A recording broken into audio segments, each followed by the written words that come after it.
Hello, everybody. Thank you so much for joining this event here today. Thanks to everybody who's here in the room and everybody who's joining online via YouTube. My name is Lasse Brun. I'm the Director of Climate and Food at the UN Foundation, and I'll be taking you through this session today where we're going to be talking about realigning food finance with climate and nature goals. So the event is going to be addressing how sustainable finance can support the transition to sustainable agriculture and food production practices, looking into how investors can engage with companies in their portfolios to address environmental, social, and government risks, so-called ESG, and also look into how repurposing environmentally harmful subsidies and realigning public development banks can free up existing public finance and redirect it towards sustainable farming practices and low emissions products. So we're going to start with some opening statements from our panelists here.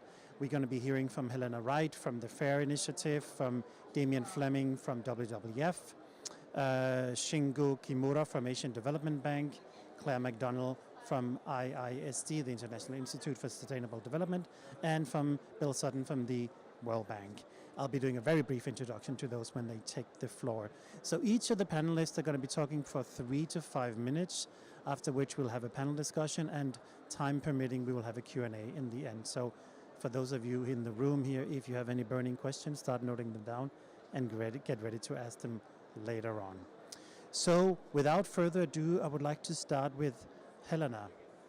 Helena Wright is the Director of Policy of the FAIR Initiative, and I've asked the panelists if they want to introduce a little bit the organization or institute they represent, they can do that. But Helena, when you are going to be taking the floor now, could you talk a little bit about how investors are engaged in aligning companies, their portfolios with climate and nature goals, and also talk a little bit about FAIR's investor statement on agri-subsidy reform, and why are investors interested in this topic?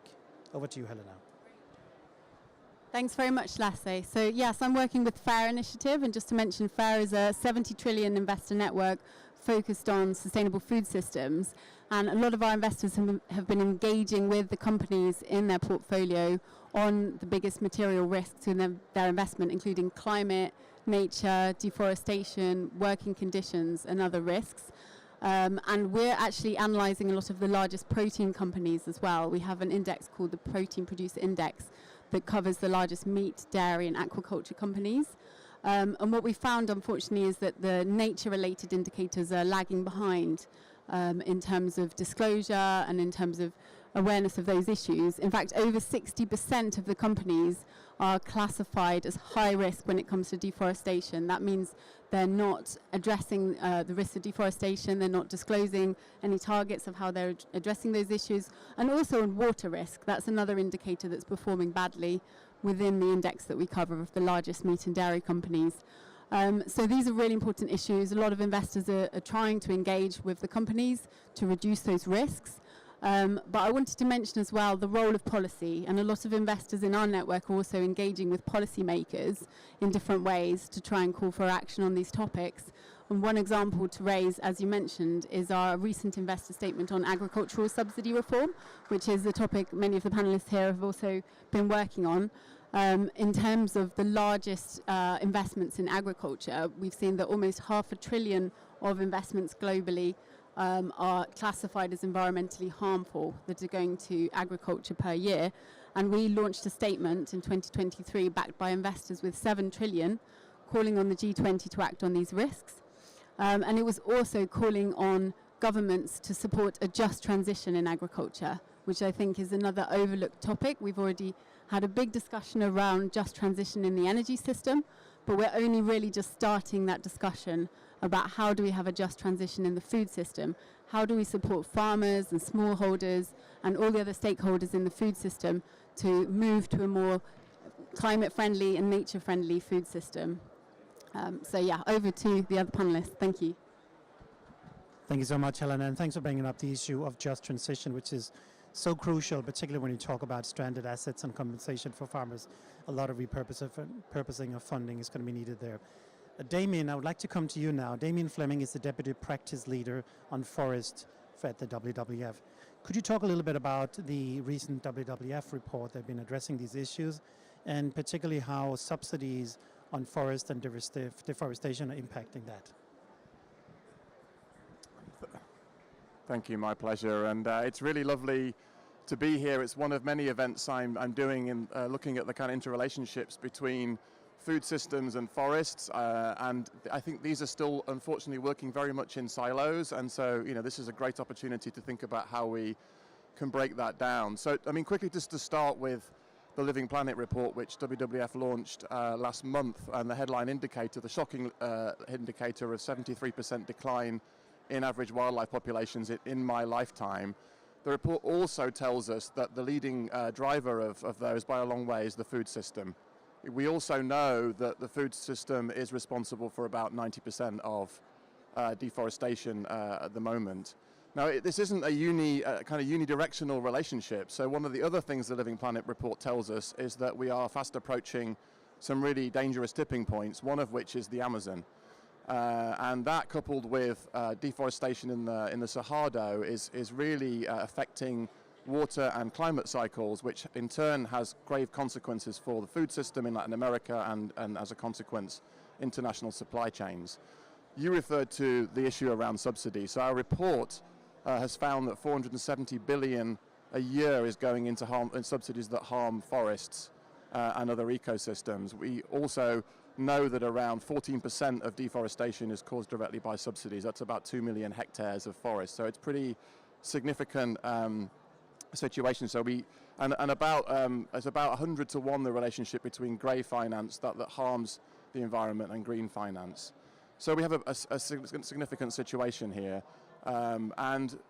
Conversely, the Forest Declaration assessment tells us that we need about 460 billion a year in order to meet the goals of the Glasgow Leaders Declaration to halt and reverse deforestation. So that might sound like, a really quite a neat equation, right? And of course, it's much more complex than that. And actually, what we recognise in the report is many of these things are very context specific.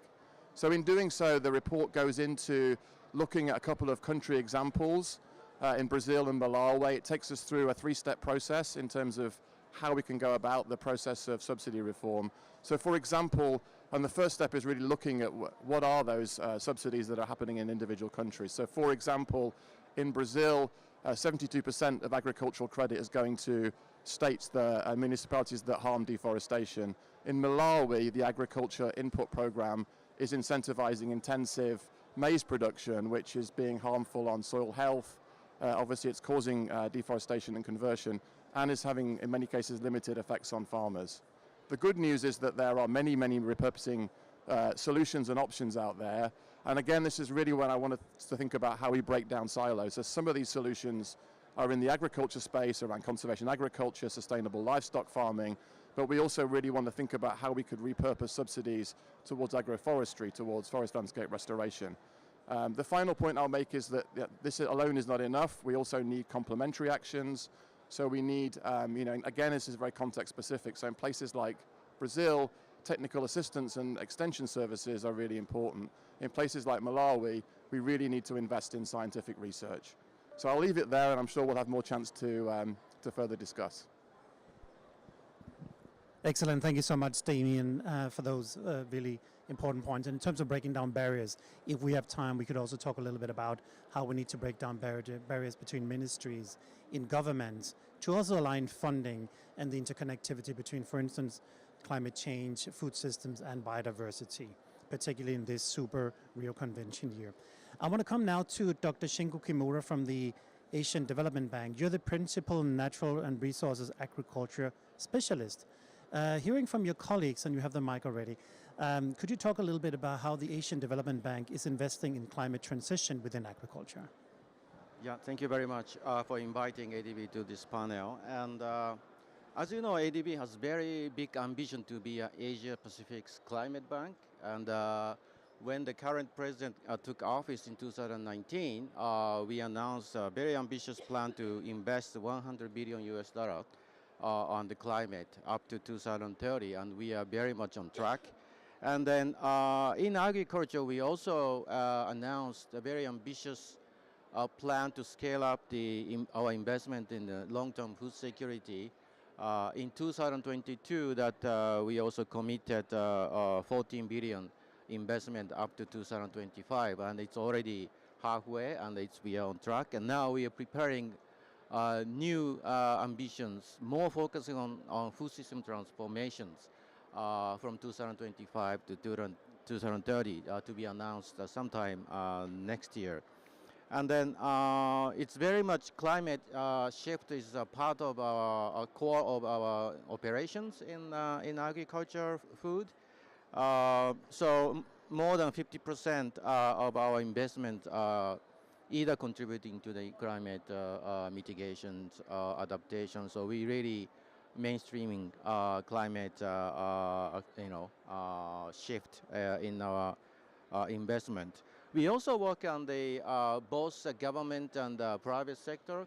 Every year we have a commitment of around $3 billion for the government sovereign lending, 1 billion for private sector. It's around 25% for private sector lending. And maybe I can talk more later on the discussion.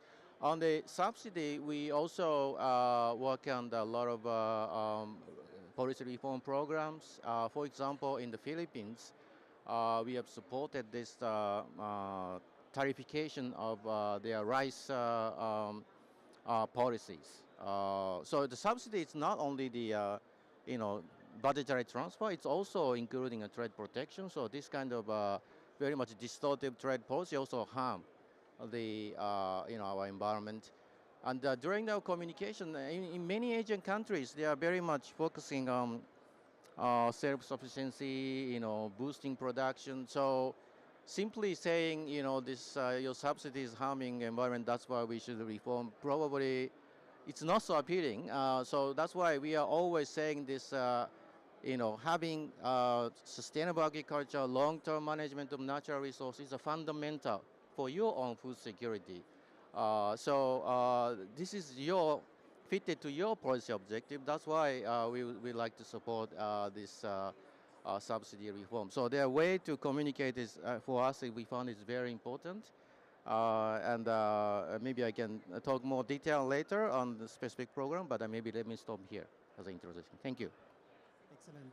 Hello. Thank you so much, Dr. Shingo Kimura, for those points. And I'm really glad you also brought up the aspect of adaptation, because adaptation to erratic weather patterns within agriculture, particularly in low and middle income countries, going to be crucial. And for this panel, the de-risking measurements for that is crucial.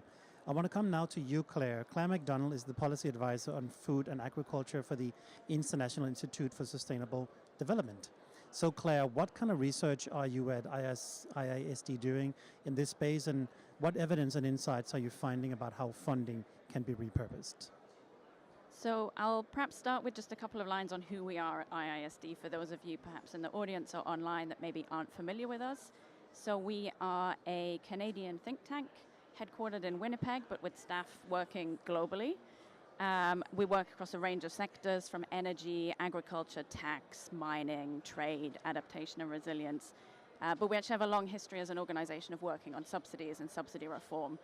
So for the last 20 plus years, IISD has been working to try and identify subsidies, particularly harmful subsidies, to help quantify those and support reform processes across, as I say, a range of sectors, including agriculture.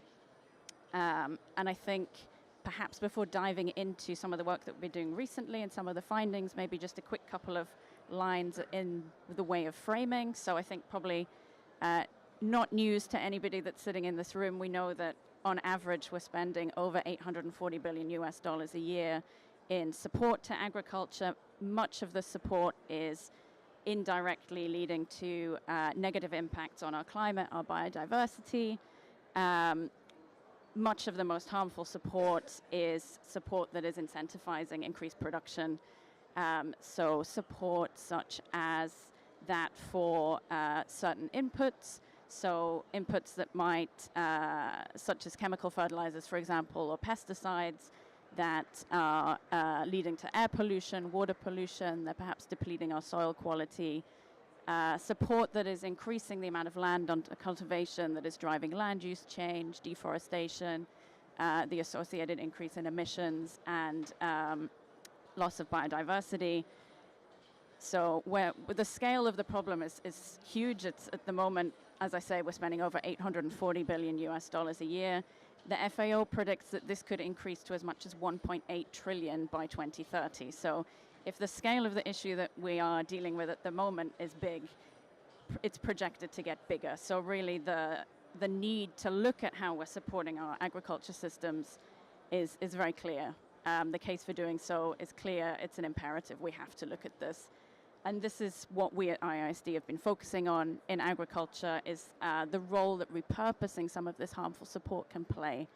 And at looking how we can maybe move some of that harmful support away from these practices that are driving these negative impacts on our climate, on our biodiversity, and looking at how we can channel that towards more sustainable practices that deliver better outcomes, not only for climate, for biodiversity, but also for economies, for people as well, for health, for social impacts. And the most recent work that we've been doing at IISD on this is a cross-cutting piece of work, actually. For the first time as an organization, we've looked across the whole organization, pulling together energy, water, agriculture, fisheries, forestry, to really take a cross-cutting look at where those environmentally harmful subsidies are, to try and identify some of the challenges and the barriers that we're facing in reform of these environmentally harmful subsidies, but to also try and identify not only some of the opportunities, maybe the political opportunity space for reform, but also to start trying to identify some of the intersections between these different sectors and how perhaps subsidies in one sector or incentives in one sector are having a knock-on impact in a different sector. I'll maybe stop there for now. We can probably unpack some of that when we get to the Q&A, but I'll stop for now. Excellent. Thank you so much, Claire. And you're making really important points. And actually today, the Global Alliance for the Future of Food is launching a new report that demonstrates how funding for agriculture within climate mitigation actually has decreased in recent years, sadly, which is crazy when you think about how big a role agriculture actually plays in terms of climate mitigation potential if it's done the right way. So I want to come to my neighbor here, but actually also because the UN Foundation is based on Pennsylvania Avenue, 2 blocks down from the World Bank. So we are kind of also neighbors in that way. Dr. William Sutton, you're the global lead for climate smart agriculture at the World Bank. You're also one of the lead authors of the Recipe for a Livable Planet, one of the first of its kind exploration by the World Bank on differentiated sets of steps nations based on income level can take to lower their food systems emissions. Can you talk a bit about that report and the work you do? Yeah, thanks very much. Happy to be here, especially on the Ag, Food, and Water Day. I work for the World Bank part of the World Bank Group, so we're focused on public sector financing and public policies and so on, although we have our sister organizations, IFC, that works with the private sector, and MIGA that provides guarantees and so on. The World Bank, first of all, is a major provider of development financing for agriculture and food, around $6 billion in our last fiscal year, and around half of that actually was for climate adaptation and mitigation. We've been working on primarily adaptation for many years, in my case about 17 years at the World Bank, and I think going forward, adaptation is going to continue to be a major focus of our client countries and our work. However, it's becoming increasingly apparent that adaptation alone is not going to be enough for us to address the climate crisis in agriculture and food. And as you mentioned, and we've just come out with this report, Recipe for a Livable Planet, Achieving Net Zero Emissions in the Agri-Food System. It's the first time we've come out with a global strategic framework on climate change mitigation in the agri-food system. And the reason for that is that agriculture is not just a victim of climate change, it's also a contributor. And one of the things that we found is that the agri-food system as a whole is a much bigger contributor to greenhouse gas emissions than what was previously thought. over 30%, nearly a third of global emissions are coming from the agri-food system, around 16 gigatons, 16 billion tons of CO2 equivalent per year. To put that into perspective, that is 1/6 more than the greenhouse gas emissions from all of the electricity and heat production every year. Those emissions, another important point I think that we have to recognize is that those emissions alone, under a business as usual approach, would be enough to drive us past the Paris Agreement targets. Even if we eliminate all the greenhouse gas emissions from energy and transport and all the other sectors, agri-food emissions alone would be projected to drive us past the 1.5 degree warming limit, and even the 2 degree Celsius limit would be in serious jeopardy. So we have to address those emissions. One of the interesting findings, I think, is that when you take a comprehensive approach, only about half of the agri-food emissions, slightly less than half actually, are coming from the farm, from farm gate emissions, crop and livestock production. The rest, about a third, are actually coming from the value chain, pre and post-production processes, everything from the upstream production of fertilizers and pesticides to the downstream transport, processing, retailing, household consumption, and onto food loss and waste. Those account for about a third of agri-food emissions, and land use change directly linked to agricultural production is the third biggest category, and in fact the single biggest source is at around 18% of agri-food emissions is still deforestation linked to agricultural production, which is huge. We, as you mentioned, Lasse, we carry out the analysis by World Bank country income categories and provide recommendations. I think another finding that was surprising to a lot of people is that the vast majority of agri-food emissions are actually coming from middle-income countries. Over 2/3 of agri-food emissions are coming from middle-income countries, compared to about 21% from high-income countries, 11% from low-income countries. So the upshot of that is that and what the main thing driving those middle-income country emissions is actually growth in those pre- and post-production value chain emissions. So the upshot of that is that in order to address this issue, we really have to focus efforts on those middle-income countries, and we have to look beyond the farm at the entire agri-food system to get a handle on this. In the Recipe for a Livable Planet report, we've developed what we call basically our recipe for achieving net zero emissions in the agri-food system by 2050, which is what we need in order to meet the Paris Agreement targets.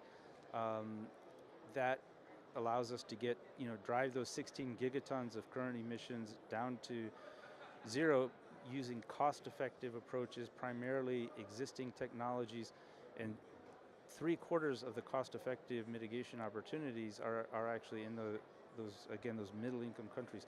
2/3 of the emissions are coming from the middle-income countries, but a full 3/4 of the cost-effective mitigation potential is also coming from those middle-income countries. So there are solutions that are available. It's important, I think, in ag and food, and it's actually a unique opportunity that we have to look at those kind of triple win or multi-win types of solutions that can contribute not just to mitigation of greenhouse gas emissions, but also to increasing productivity to ensure food security for a growing population and increasing resilience at the same time. Things like improved soil health, improved animal health, avoiding deforestation, using alternate wetting and drying and irrigation of rice, and frankly dietary change. Many of these things are not only low cost, they actually would save money for farmers and consumers and society as a whole. So a lot of opportunities. The unfortunate sort of sad thing is that despite the importance of the sector for climate change and despite all these cost-effective mitigation opportunities, the agri-food system currently is only receiving about 4% of total global climate finance. That's the entire agri-food system, and only about 2% of global mitigation financing. So, generating a third of emissions, but only getting 2% of mitigation financing. I mean, it's a pittance, and we need to address that. We need to figure out, why it's getting such a small share of climate finance, and try to crowd in more of that finance into the sector, and preferably, where possible, concessional financing, especially for smallholder farmers, to ensure an inclusive transition. The issue of subsidies or public supports for agriculture, that's something that the World Bank has been looking at for a number of years. Our numbers might be slightly different, but it's still huge amounts, around $660 billion per year in total public support for agriculture. We estimate that in order to achieve net zero emissions by 2050, we need to scale up the mitigation financing by about 18 times to $260 billion per year, which sounds like a huge amount. It is a huge amount, but compared to the 660 or 800 billion or whatever it is that governments are currently spending on essentially agricultural subsidies, many of which don't actually contribute to improved productivity and even harm the environment, we figure we can repurpose around 70 billion of those at least to contribute to the mitigation agenda without adversely affecting food security or other environmental and other types of objectives. So I think I'll stop there for now, but happy to answer any follow-on questions and encourage you to check out. I know some people saw the earlier kind of conference edition of the Recipe for a Livable Planet report, but we have the final official version uploaded and also translations into 6 additional languages. Thank you. Thank you so much, Bill. And for those watching at home through YouTube, maybe WWF can put up links to all those amazing reports that have been mentioned here so people can go in and check them out in more detail. And thanks also, Bill, for mentioning the complexity, addressing the complexity of the food system, because in many of the conversations we often confuse chain of custody with the food systems, and the complexity of the bigger food system, including consumption, and the financial aspect is so important to address here. So I wanted to come back to you, and maybe starting with Claire and just going through the list here, like to the panelists for 1 minute each for a question I'm going to pose now. So right now, all the governments around the world, most of them at least, notwithstanding some changes recently, are sitting and penning their NDCs, which are due to be submitted in March of next year, but likely it's going to go throughout the year. We want to have a much stronger focus on agriculture and agriculture measures within the NDCs to ensure that the funding goes the right way.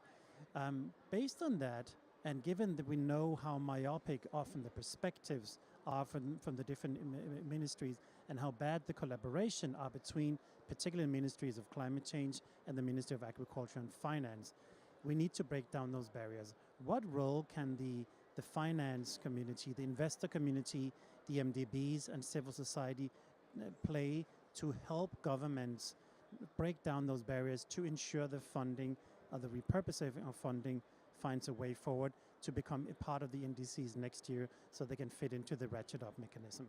Maybe starting with you, Claire. We need a mic down here. And also feel free to include some of the comments you've heard from your fellow panelists. Okay, super. So I think perhaps reflecting then on some of the things that came out of our research, I think what became clear is that in terms of repurposing and the role that this will play in the transition to sustainable food systems, the case is clear. We now have a lot of case studies of governments that are beginning to do this work, that are on the pathway towards repurposing. There's some lessons emerging there around building flexibility in earlier, stakeholder consultation, support for farmers, business planning for farmers. I think what became clear in our research is what we need now are some stories of impact. So I think there's a role perhaps for civil society in building on those existing case studies and starting to demonstrate the impact where we're beginning to see it. We know that there are several countries who are slightly further along in their repurposing pathway, so perhaps looking to these countries, seeing what lessons can be drawn. I think that would be a very, very helpful role for civil society to play. I think something that came out of our research as well, thinking a little bit about the sort of business community, is to maybe look around building a business case for investors and for also insurance companies to engage on the reform of environmentally harmful subsidies. I think often we see businesses can be the recipients of harmful subsidies, and there's a need to build awareness amongst these business communities of the impact that these subsidies are having. But I think also in the long term, if we continue to subsidize agriculture the way that we are doing so at the moment, that poses a risk for investors, that poses a risk for insurance companies. They stand longer term to lose a lot of money. So I think there's a point there around building a business case for investors and for businesses to engage on environmentally harmful subsidy reform, and for trying to leverage these communities as change agents. I'll maybe stop there. Wait, if you can hand over the microphone, and maybe we can hear a little bit about your perspective from the Asian Development Bank and to the question I posed about helping governments, but also for reflecting on what you heard from your colleagues.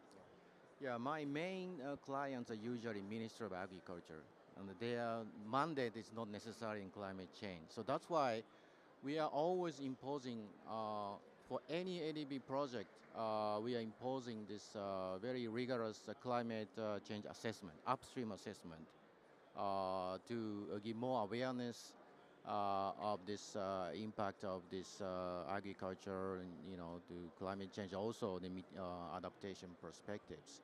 So that has been very useful for us to kind of mainstreaming climate shift in our project. But, for example, I mean, in many countries in Asia, particularly Southeast Asia, rice is the center of the economy. 90% of rice are produced, consumed in Asia Pacific. And it's very much a big contributor to the methane emissions. And in some country, this emission from rice is even more than transportation sector. So our focus very much on supporting this transition to more sustainable, climate resilient rice productions. As the bill mentioned, we are advocating this alternative wet and dry technology and other climate smart rice production technologies. So that's why I think I really strongly feel that the regional development bank like us has a role to play to, extending these new technologies, mainstream climate change in the agriculture related project. Yeah, let me stop here. Thank you. Thank you so much. Damien, Thank what are your thoughts? Great question. A couple of things I'd like to say here. Well, first, I think the question around NDCs is really crucial, right? And I can't speak so much for agriculture, but we have an event on Thursday where we look at forest emission, kind of specific forest targets within current NDCs, and our study found that only less than half of current NDCs have forest-related emissions reductions targets. So we need much more specificity in NDCs going forward and clear pathways to deliver on those things. So I think this is crucial, right? The other thing is I wanted to say is that the title of our report, which I hope you will all look at, is turning harm into opportunity. And I really like what you said, Shingo, about the reframing, right? Because subsidies is quite a loaded topic. This is really about investments, right? And really transitioning investments into places that can have more benefits for people, for nature, and for climate, and talking around it in a more positive framing. I would say that this is an amazing panel, right? I mean, we come from quite different organizations, but we're all talking the same language and we all have similar goals. So I guess we all need to work more closely together. We probably all have access to different parts of government. It's fundamental that because of its integrated nature that we do need these different ministries to talk together. So maybe we as a community here need to work together more effectively to work to government to make that positive case that you talked about, Claire. Thanks a lot, Damien. Helena, you represent an institution or an organization that is overseeing, what is it now, 73 trillion? Yeah, 73 trillion. It's a massive portfolio. What are your thoughts on how to engage with government and push them in the right direction? Yeah, so that's a really important question. I wanted to mention on NDCs in particular, we also had a call to action on this topic a number of years ago. Investors with 18 trillion actually called on governments to better integrate food and agriculture, including emissions reductions in their NDCs, and that was in COP26. Unfortunately, since then, we've not seen much progress on integrating agriculture into the NDCs. We're hopeful there can be more progress in the years ahead. But like you said, I think we really need to see government ministries working together, particularly as our organisation, we're made up of investors who are often engaging the finance ministries. I think we need to see a dialogue between the finance ministries, agriculture ministries and climate ministries within governments as well, and particularly on this topic of agricultural subsidy reform, where for finance ministries there might be some cost savings to be made by better directing the subsidies to support win-wins, so for food security, for climate, for nature, and all these multiple benefits. Also for health, there's a lot of co-benefits of shifting towards a more sustainable food system. And our investor statement on NDCs pointed out the role of dietary shift. So it was really useful to hear Bill mention that topic as part of the report that the World Bank brought out. I think there's a really strong case to be made that there are win-wins in terms of dietary shift, considering the big emissions that come from livestock sector, and also the benefits of some of the new technologies to transform food systems, such as alternative proteins, regenerative agriculture. Obviously, there's no silver bullet for this, but a lot of different technologies out there and emerging innovations can be brought together where there are really big win-wins for food security, climate and nature. So again, I think we can learn from the energy transition. We're only just starting that dialogue about how we can have a just transition within the food system. And I really agree it would be good to have collaboration between the different ministries and with investors and MDBs. Excellent. Thank you so much, Helena. And Bill, your institution is by nature multilateral. It's a multilateral development bank. But how do you work with governments to help push them in the right direction when it comes to shifting finance, repurposing funding, and particularly in the context of setting the climate change mitigation adaptation plans, particularly for next year? Yeah, it's a great question. I mean, so we have this global strategy with the Recipe for a Livable Planet report, but in order to really make progress, get action, we have to, now move to the country level. And we know that, especially with agriculture, the situation in every country is so different with the climate and the farming systems and the diets, and everything varies so much by country. We really need to go to the country level and work at the country level to try to better understand what the unique challenges and opportunities are in the context of each country. So that's what we're sort of in the process of doing now. On the question of NDCs, I mean, it's sort of assumed that when the NDCs talk about economy-wide mitigation, that includes agriculture, and there's an increasing number of NDCs that do talk about economy-wide mitigation. I think it would be, preferred to if they could specifically come up with commitments on agriculture. But the reality is that, especially for developing countries, whatever commitments they make on mitigation, they're, more than 90% of them are contingent on getting external financing. And so, that's something where, again, we really need to scale up the financing, and that's something that the World Bank can do its part to contribute to. A couple of the specific things we're doing to inform that. One is that we've been working on what we call climate smart agriculture investment plans for a number of years. We've now come up with a new approach we're calling food system climate action plans that we're implementing at the country level that will look equally at mitigation and adaptation challenges and opportunities at the country level, and develop both policy and investment recommendations that can then inform countries' own repurposing actions, or the World Bank and other MDB financing. We have a new collaboration with the government of New Zealand, actually, to work on a program called Climate Smart Agriculture in Eastern and Southern Africa, where we're going to be developing these food system climate action plans in half a dozen countries in Eastern and Southern Africa. We'd like to expand that and hopefully work on some of the middle-income countries as well, which we know are the biggest sources of emissions.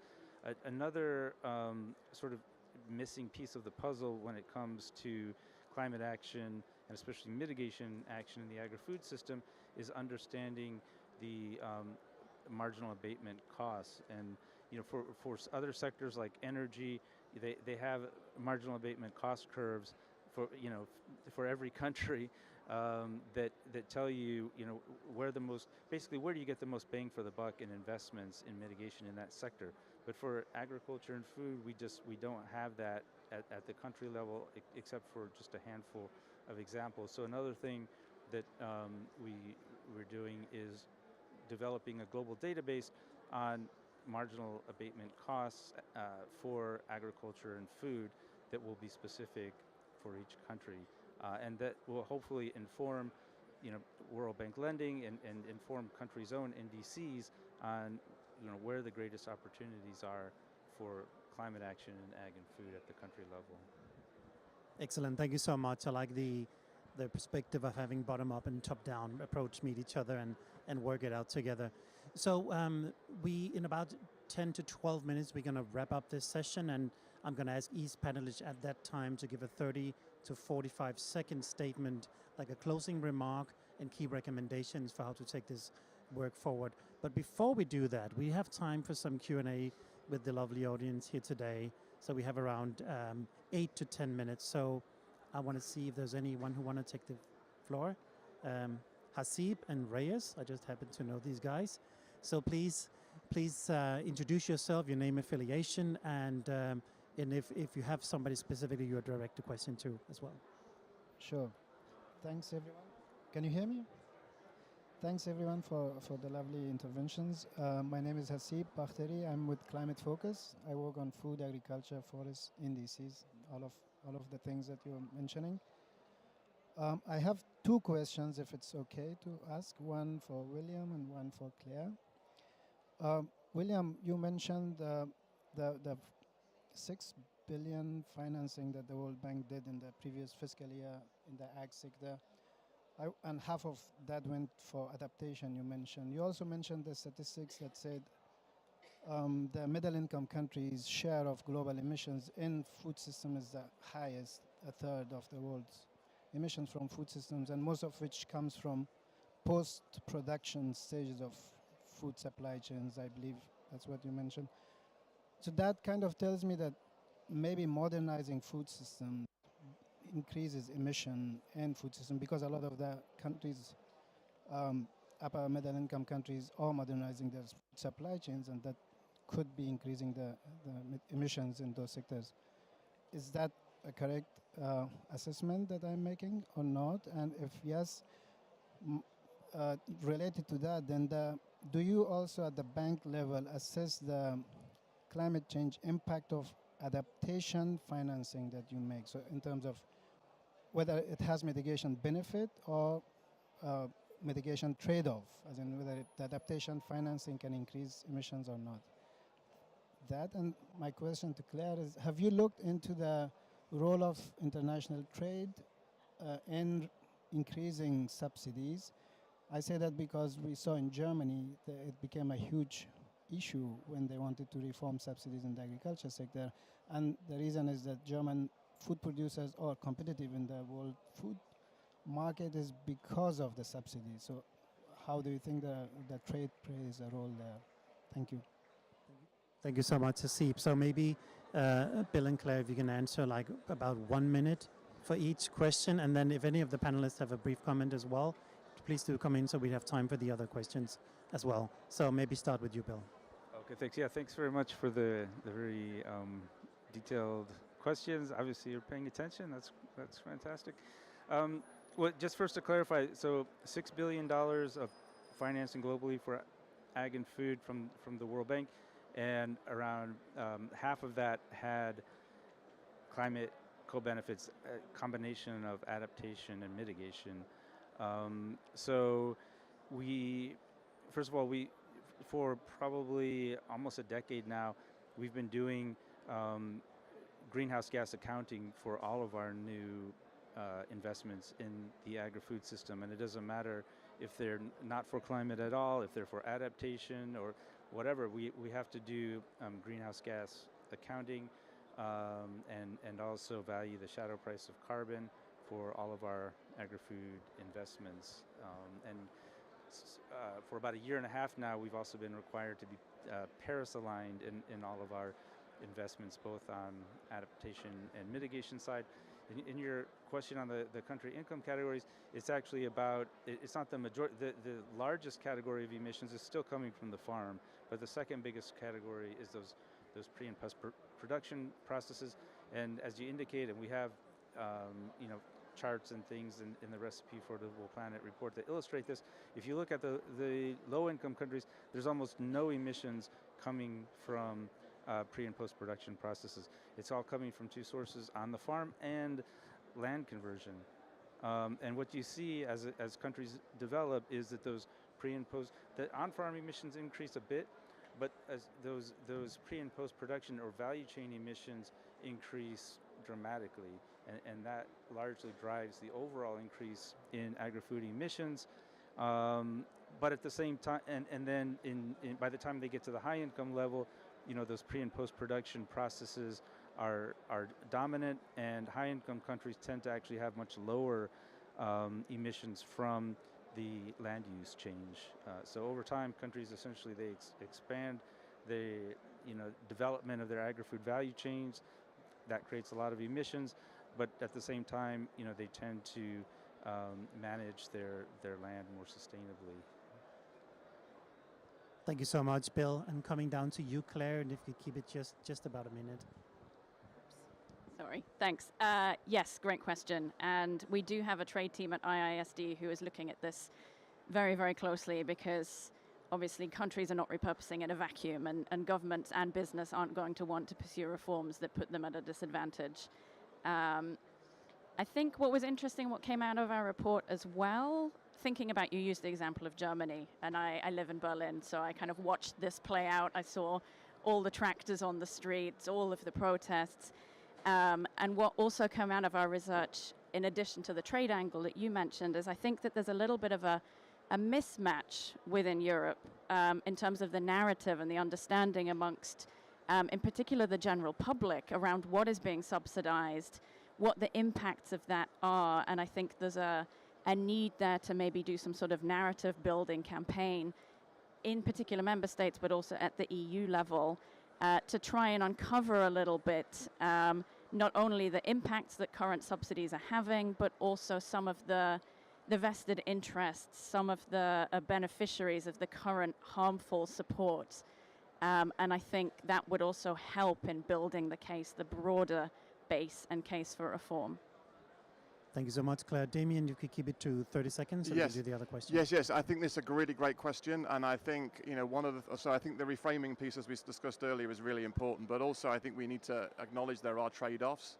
So our report takes through a process of which governments can really look at the whole repurposing agenda, and the third stage of those is really understanding the impacts of any potential repurposing, including the kind of trade-offs, which there will be. And you also talked about, Helena, about the just transition. So I think we need to acknowledge that there are trade-offs, manage those trade-offs, but also, as you say, we can learn from the energy transition as well, which just have to manage those things successfully, and we've still been able to move forward.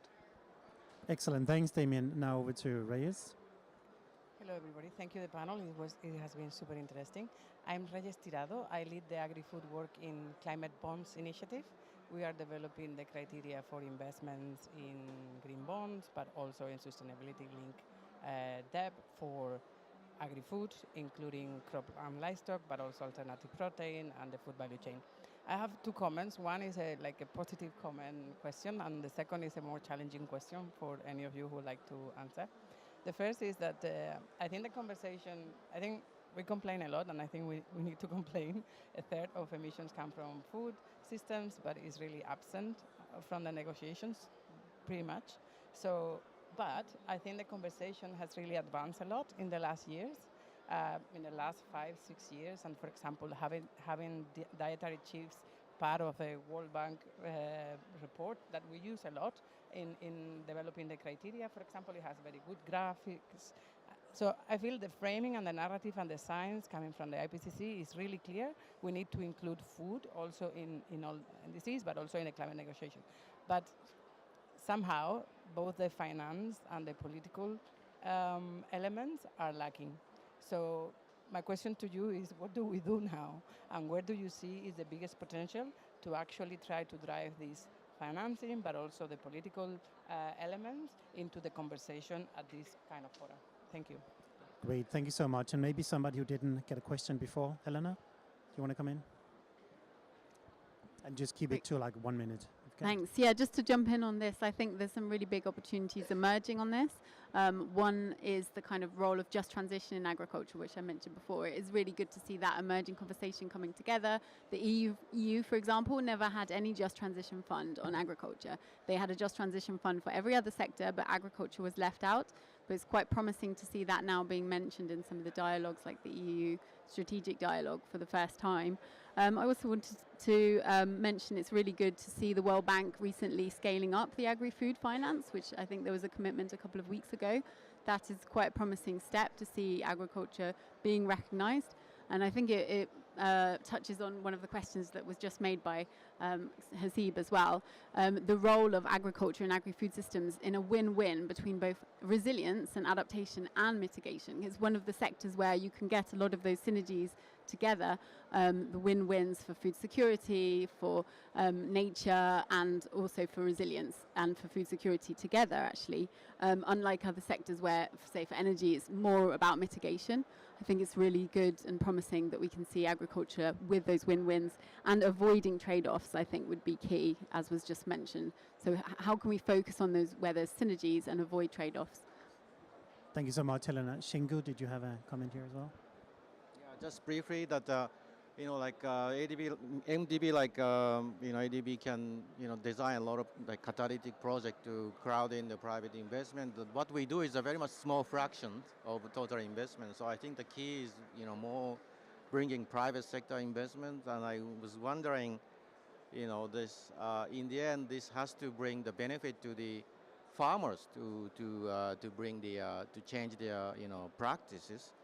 So I think we need a lot of business cases, so that they those farmers who took a more climate resilient smart practice get compensated through either market, through the consumers, or through repurposing of subsidies. It's not only one channel. There are many channels, even carbon market that's on the frontier. So I think we have many work to do to work on this private sector side of financing. Thank you. Thank you so much. If you can hand the mic down to Claire, because we have to wrap up now. Unfortunately, I've been giving the 2 minutes left sign exactly. So maybe if you can just do one quick takeaway and one key recommendation, like 10 seconds for each of you. Claire. Oh, 10 seconds. Okay. 15. I think the opportunity that we have with repurposing of harmful support is very clear. I think the timeline for us doing so is scarily tight. I think Damien made the point earlier about trying to better harness the sort of expertise and the momentum that we have going amongst, the panel today, but more broadly, the community working on these issues. And I think more concretely, we should be focusing on kind of four areas. So continuing to help define the problem, looking at where we can maybe dovetail our methodologies a little bit better, continuing to try identifying solutions, like, for example, the business case for insurers or businesses, looking at continuing to build that political will, like that narrative campaign in the EU, for example, and continuing to action pathways for change. Excellent. Thank you so much, Claire. Shingu? Yeah, thank you. I don't want to summarize everything, but just the one thing I didn't mention, I think just transition is extremely important in my own experience. The project introducing like farm mechanization, for example, or even subsidy reform, those affected are the most vulnerable people, like female labor, doing transplanting on the field. We really need to pay more attention to this, protecting those vulnerable part of population from this policy and investment discussion. Excellent. Thank you. Damien? Yeah, I think, again, a key point I want to make are really around breaking down silos. I mean, the food system happens together with the freshwater system and the forest system together in landscape. So if we don't work in a holistic way, we're not going to find good solutions. So we need a solutions focus. Loved your question about NDCs. I mean, ultimately, a lot of this is driven by policy reforms, and NDCs are a great catalyst for making that happen. So we need to work on that. Thanks, Damien. Helena? Yeah, just a quick point. I wanted to reflect on the importance of nature and ecosystems on our food security. We can't have a resilient food system, and a lot of investors are seeing the material risks in the sector. If we see, say, a collapse of rainfall, that's going to wipe out huge areas of agriculture, and the IPCC is projecting a third of land area could become unsuitable for growing crops if we don't address climate change. So just to touch on that, we need to look at the repurposing of subsidies, not necessarily the removal, because obviously we need to support farmers and support livelihoods, but it's more about repurposing and how the private sector can work with the public sector. Thank you. Thanks, Helena. And Bill, the final word comes to you. Thanks. And maybe just touching upon the question, I think one of the interesting things for me, and especially after doing this Recipe for a Livable Planet report work, is that up until recently, on the part of ag negotiators, there was almost this sort of allergic reaction to a couple of really critical topics. One is mitigation in ag and food, and the other is taking a food systems approach. And honestly, I think that in some ways we've sort of been shooting ourselves in the foot by saying we don't want to work on mitigation, because over 90% of global climate finance is for mitigation, whether we like it or not. And so we're sort of closing ourselves off to that opportunity. We need to open ourselves up to those opportunities.